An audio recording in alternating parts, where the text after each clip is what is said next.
Good morning, Jamie. Good morning. So I wanted to talk about, well, I'm really going to be talking about Class Act, Nice. but I wanted to start off with The New Kid, which was Jerry Craft's book from last year. And I just fell in love with it, and I love the main character, Jordan, and I am well pleased that it is the winner of the Newbery. Hooray! Yay. And it's a Nutmeg nominee, Also. and it's so wonderful now Class Act is out.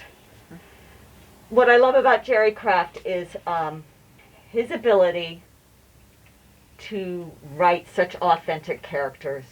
The fact that he drops this down in the heads of these kids, and suddenly we're seeing such a different point of view, and so very realistically, it is mind-blowing. It is a well-deserved award, and I'm so happy now that I get to see Jordan again, but now this is not from Jordan's point of view, this is from Drew's point of view. So 7th grade, now we're in 8th grade, and it's realistic fiction. So kids who love realistic fiction, here's a fantastic book for you. If you don't know about it already, I'm hoping you certainly do.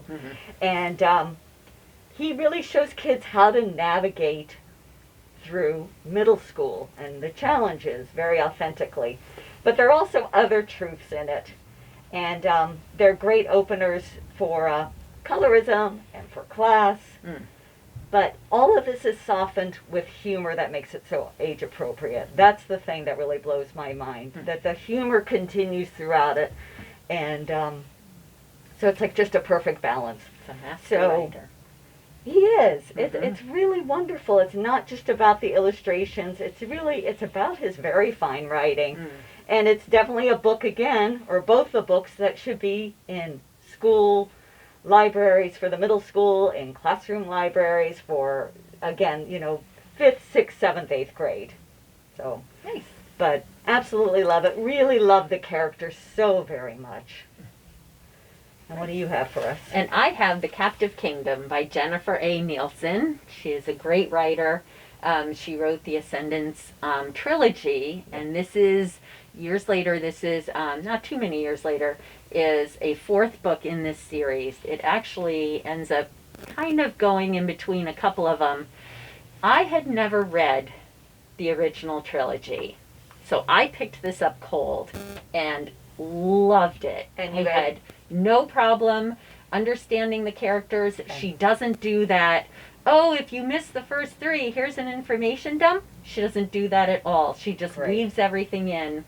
The prologue just absolutely grabbed me. It's a description, really, of King Jaren.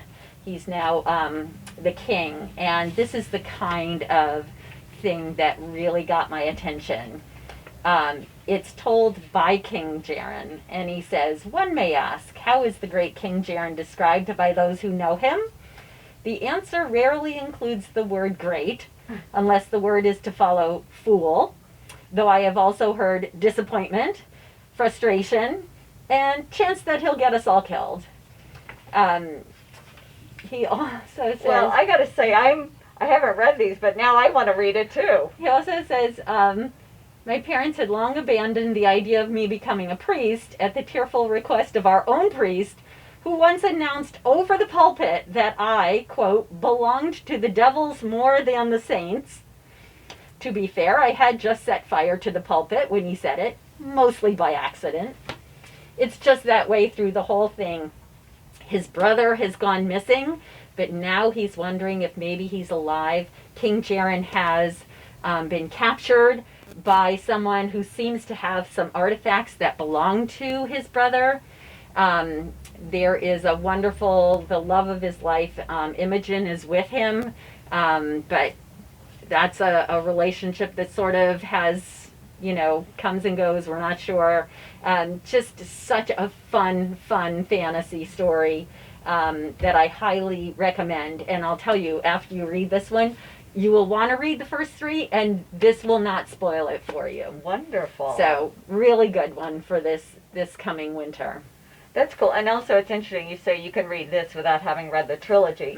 The same goes for this. You can read this without having read The New Kid. Okay. So, those are good things to know as well. Yes. So, but I totally want to read that now. It's very good.